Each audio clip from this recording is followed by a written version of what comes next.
ഒരു സ്ത്രീ സുഗന്ധം പൂശിയവളായിക്കൊണ്ട് പുറത്തിറങ്ങുന്നത് നിഷിദ്ധമാണെന്ന് പറയുന്ന അധ്യായം, അതിന്റെ നിഷിദ്ധത.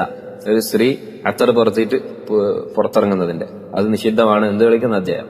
عن أبي موسى الأشعري رضي الله عنه أن النبي صلى الله عليه وسلم قال അബൂ മൂസ അശ്അരി റളിയല്ലാഹു അൻഹു റിപ്പോർട്ട് ചെയ്യുന്ന ഹദീസാണ്.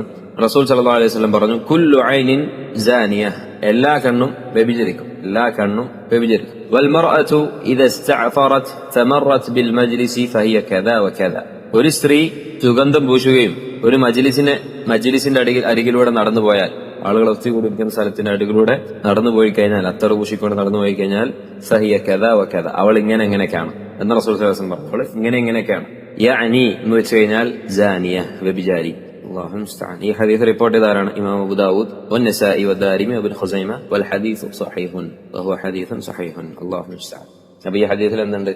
വ്യക്തമായ തെളിവുണ്ട്, ഒരു സ്ത്രീക്ക് അത്തർ പൂശിയിട്ട് പുറത്തു പോകാൻ പാടില്ല എന്നുള്ളത്. ഖാല അൽ മുബാറക്ഫൂരി റഹ്മത്തുള്ളാഹി അലൈഹി, ഒരു ഇമാമായിരുന്നു, അദ്ദേഹം പറഞ്ഞു, അദ്ദേഹം ഇമാം ഇവിടെ അതിന്റെ കാരണം പറയാൻ പോവാണ്. എന്തുകൊണ്ടാണ് സ്ത്രീ അത്തർ പൂശി പുറത്തു പോകുന്നത് ഹറാമായത് എന്നൊരു കാരണം പറയാണ്. ലിഅന്നഹ ഹയ്യജത്, ഐ ഹയ്യജത് എന്നായിരിക്കണം, ഹയ്യജത് ശഹ്വത റിജാലി ബിഅതരിഹ, പുരുഷന്റെ, ഇവളുടെ അത്തർ കൊണ്ട് പുരുഷന്റെ വികാരം, ഷഹവത്ത് മാറൂഫാണല്ലോ, ഷഹവത്ത് വികാരത്തെ ഇവൾ ഉണർത്തി. ശരിക്കും ഹയ്യജ എന്ന് പറഞ്ഞു കഴിഞ്ഞാൽ, ഹാജ എന്നൊക്കെ പറഞ്ഞു കഴിഞ്ഞാൽ ആനക്ക് മതളക്കുന്നതിന് ഉപയോഗിക്കുന്ന വേർഡാണ് ഹാജ. ഹാജ എന്ന് പറഞ്ഞാൽ ആനക്ക് മതളക്കുക. അതേപോലെ തന്നെ കടലൊക്കെ ഭയങ്കരമായിട്ട്, കടലിടക്ക് ഇളവൂലെ, ഭയങ്കരമായിട്ട് പ്രകമ്പനം കൊള്ളുന്ന സമയത്ത് അതിന് ഉപയോഗിക്കുന്നതാണ് എന്ത്? ഹാജ.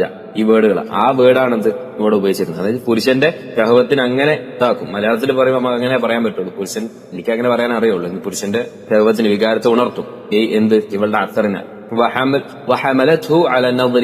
അങ്ങനെ ഇവള് അവനെ ഇവളിലേക്ക് നോക്കുന്നതിനെ പ്രേരിപ്പിക്കും. ഇവളെ ശവത്ത് കൂടുമ്പോ ഇവനെന്താണ്? ഇവളിലേക്ക് നോക്കാൻ ഇവള് കാരണമാവും. ഒമൻ നദറ ഇലൈഹ ഫഖദ് സനാ ബിഐനൈഹി, ആരാണോ അങ്ങനെ ഈ മണക്ക് കിട്ടി അവൻ ശവത്തൊക്കെ വന്ന് ഇവളിലേക്ക് നോക്കുന്നത്, അവന്റെ കണ്ണുകൊണ്ട്, അവന്റെ ഇരു കണ്ണുകളിനാൽ ഇവൻ എന്താണ്? വ്യഭിചാരം ചെയ്തിരിക്കുന്നു. ഫഹിയ സബബു സിനൽ ഐൻ, ഈ കണ്ണുകൊണ്ടുള്ള വ്യഭിചാരത്തിന് കാരണക്കാരി അവളാണ്.